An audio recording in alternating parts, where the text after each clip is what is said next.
आज कालांश को समस्त भाई भौणी को स्वागत तथा अभिनंदन। आज कालांश रही नवम श्रेणी भौतिक विज्ञान पंचम अध्याय गति विषय बा मोशन। ये विषय पढ़ा आगु किसी आम उदाहरण देखा। एक खेलना गाड़ी बर्तमान देख गाड़ी कौन हो गाड़ी बर्तमान चलाऊँ ना या गति ये गतिशील अवस्था अच्छी किंतु बर्तमान जो मुझे रखीदेवी और गति करूना बर्तमान ये स्थिर अवस्था अच्छी। ठीक से आउ गोटे उदाहरण देखा फैन को देखा बर्तमान बुलूचे ना ना ये गतिशील अवस्था अच्छी जेहेतु पंखा बुलूची ये गतिशील अवस्था अच्छी। जब स्विच ऑफ करदे ये आउ गति कर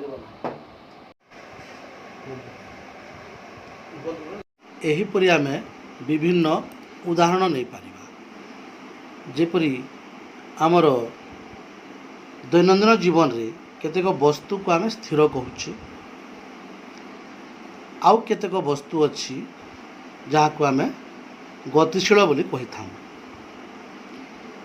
एपरि अनेक वस्तु अच्छी जेपरि घर बाड़ी गछलता पहाड़ पर्वत पोखरी आदि को आम स्थिर कही था। किंतु रास्तार जास करुवा जानवाहन नई नाल झरणा इत्यादि बही जाऊा पानी पानी रे पहरुवा माछ आकाश रे उड़ुता पक्षी आम गतिशील बोली कही पारिबा। वस्तुर अवस्थान रे वस्तुर जो परिवर्तन घटुची वस्तु गति करुची बोली आम कही था। वस्तुर अवस्थान कहले आम बुझी था जे वस्तुटी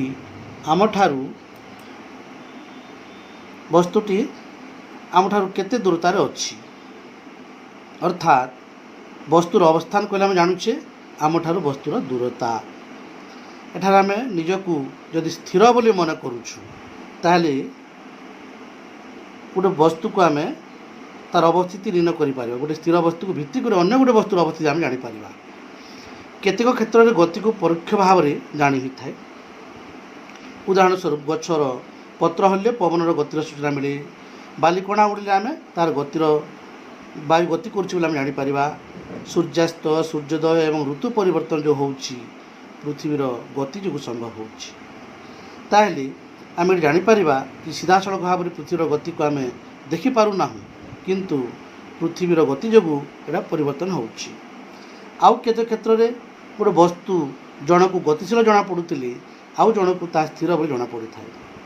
एपरी एक उदाहरण आम जानी नहीं पारिबा जहाँ कि बस रे बसी जाउथिबा यात्री रास्ता कड़े थिबा गछ एवं कोठाबाड़ी सबु पछकू गति करुथिबार देखि थाए। मात्र रास्ता रे ठिया हो जाउथिबा व्यक्ति रास्ता रे ठिया होइता जने व्यक्ति गछ और कोठागुड़ी को स्थिर हो रहिथिबार देखि थाए। रास्ता रे ठिया होइतिबा व्यक्ति गतिशील बस भीतर थिबा यात्री मानकु गति करुवा देखि थाए। मात्र से बस मध्य जाउता व्यक्ति तार सहयात्री मानकु से स्थिर थिबार देखि थाए। वस्तु विभिन्न प्रकार गति करिपारे। केतेक वस्तु सड़क पथरे गति करथिला बेले आउ केतेक वस्तु वृत्ताकार पथरे गति करथांती। केतेक वस्तु घूर्णन करुवा बेले अन्य केतेक दोलन वा कंपन गति करती। तो केतेक क्षेत्र में वस्तुर गति एकाधिक गतिर मिश्रण होता है। गति अनेक प्रकार अटे। या तुम्हें निश्चित भाव में षष्ठ क्लास पढ़ी जे विभिन्न प्रकार गति से आवर्ती गति वृत्तीय गति सरलरैखिक गति ये प्रकार विभिन्न गति तुम्हें पढ़ीछ। तो वर्तमान ये अध्याय आम केवल सड़क पथरे गति करुवा वस्तु विषय अधिक आलोचना करवा। सड़क पथरे गति करुवा वस्तुगुड़ी को सरलरैखिक गति कहुए। सड़क पथरे गति करुवा वस्तुगुड़ी कौन कहुए? सरलरैखिक गति। तो समीकरण और आलेख बा ग्राफ माध्यम सरलरैखिक गति को प्रथम आम बुझीपर तापर वृत्तीय गति संपर्क आम आलोचना करवा। तुम काम 5.1 तुम काम 5.1 रे अच्छी तुम श्रेणी कोठरीर कांथ गुड़िक स्थिर कि गतिशील। देख श्रेणी कोठरीर कांथ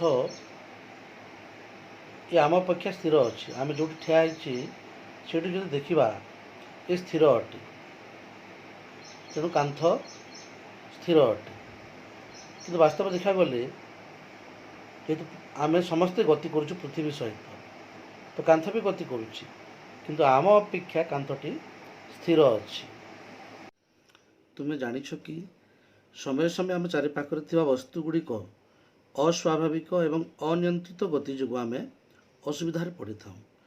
उदाहरण स्वरूप नदी रे बन्या बात्या और सुनामी भली प्राकृतिक विपर्यय इत्यादि अनेक क्षयक्षति करिथांती।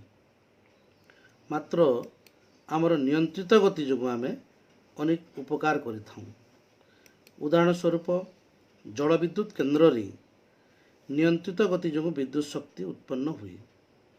यही अनियंत्रित गति बा नियंत्रित गति विषय आम निश्चित भाव जाना दरकार। से भली अन्यान्य बहुत गुड़े उदाहरण अच्छी तो निजे चिंता कर। गति मोशन एक निर्दिष्ट वस्तु को स्थिर मन कर ताहा अनुसार अन्य एक वस्तुर अवस्थिति आम निर्णय कर।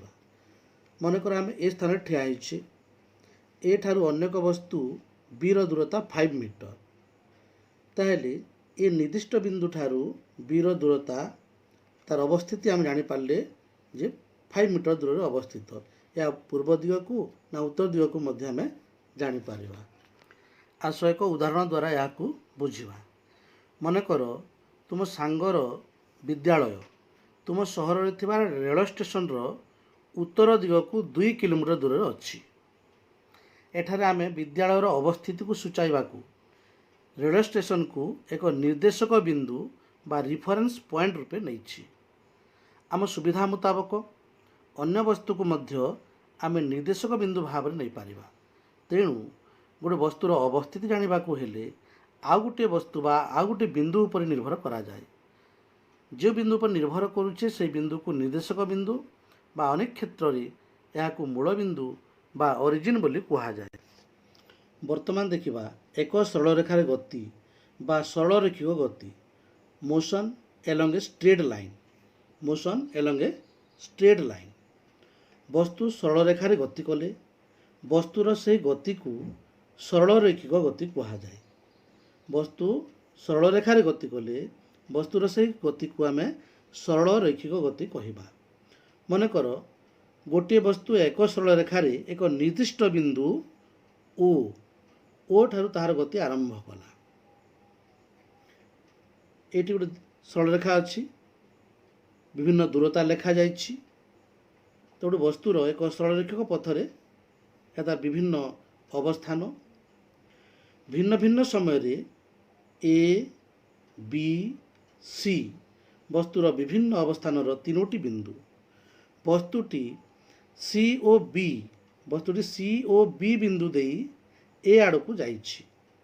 तो सेठारू पुनश्च से बी बिंदु दे सी बिंदु को फेरी आसी।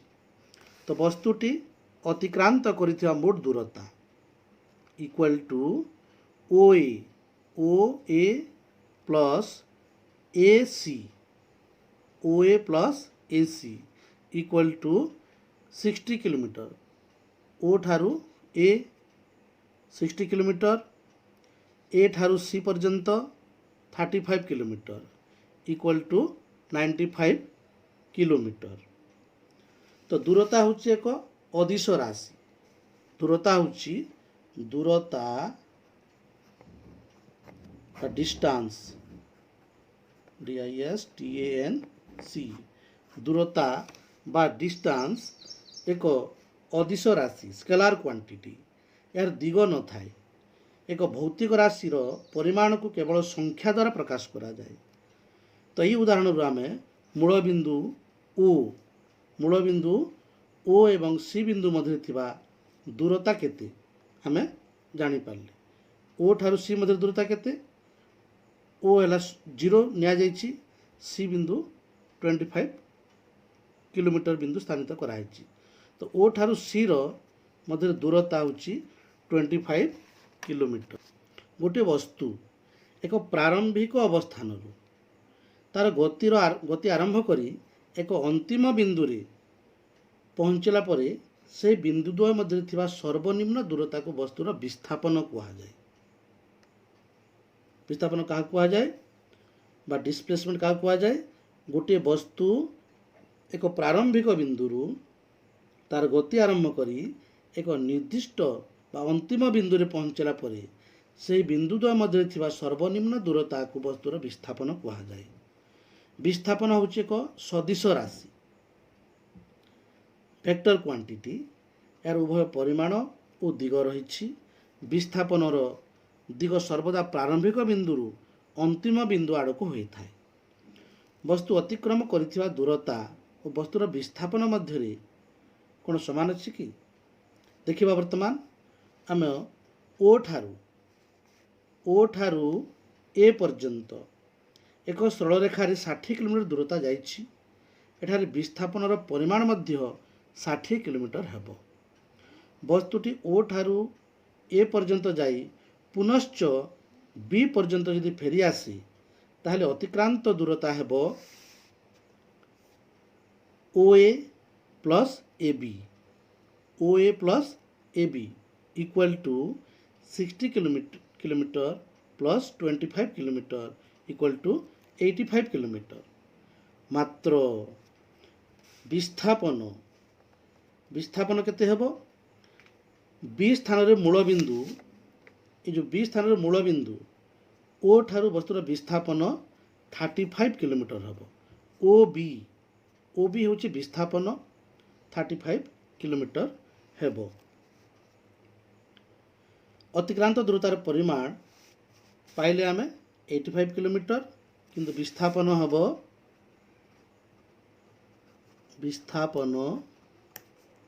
ओ बी इक्वल टू 35 किलोमीटर। तो अतिक्रांत दूरतार परिमाण 85 किलोमीटर सह समान नुहे। आउ मध्य हम जानिबा जे गोटे बिंदु रे वस्तुर विस्थापन शून्य हो पारे, मात्र अतिक्रांत दूरता शून्य हेबो नाही। किपरि भाबरे आम नहीं जानि परिबा? जदि जड़े व्यक्ति कौन गोटे स्थान ए रु बाहरी वृत्ताकार पथरी 200 मीटर पथ अतिक्रम कले, ओ ठारू बाहरी पुनर्बार ए ठारे पहुँचले, तो ये देख दूरता हेबो दूरता इक्वल टू 200 मीटर, अर्थात 200 मीटर से कौन कले अतिक्रांत कले। किंतु जोठी थिले गोटे राउंड घूरी आस से पहुँचले, तेणु तांकर विस्थापन हेबो एठारे शून्य। विस्थापन शून्य हेबो। पुणी देखिबा वस्तुटी जदि ओ ठारू ए पर्यंत जाई ए रु पुनश्च ओ को पहुँचला, तो लक्ष्य कर जे ओ ए 60 किलोमीटर, ए ठारू ओ पर्यंत 60 किलोमीटर, दूरता केते गला? O A plus A O equal to 60 plus 60 equal to 120 kilometre. तो दूरता हेबो एठी 120 किलोमीटर। किंतु वस्तुटी कौन होइछि ना ओ ठारू ए पर्यंत जाई पुनर्बार ए ओ बिंदु फेरी आसीछि, तेणु एठारे विस्थापन शून्य हेबो। तो गोटे वस्तु प्रारंभिक बिंदु बाहरी कौन एक पथरे गति करी अंतिम बिंदु रे पहुँचले वस्तुटी अतिक्रम करथिबा पथर प्रकृत दैर्घ्य को दूरता कुहाଯାଏ। मात्र विस्थापन केवल प्रारंभिक बिंदु और अंतिम बिंदु पर निर्भर करिଥାଏ। ସେହି बिंदु मध्य था सर्वनिम्न दूरता द्वारा विस्थापनर परिमाण प्रकाशित हुए। दूरतार एकक विस्थापन एकक सहित समान, जहाँ किलोमीटर बा मीटर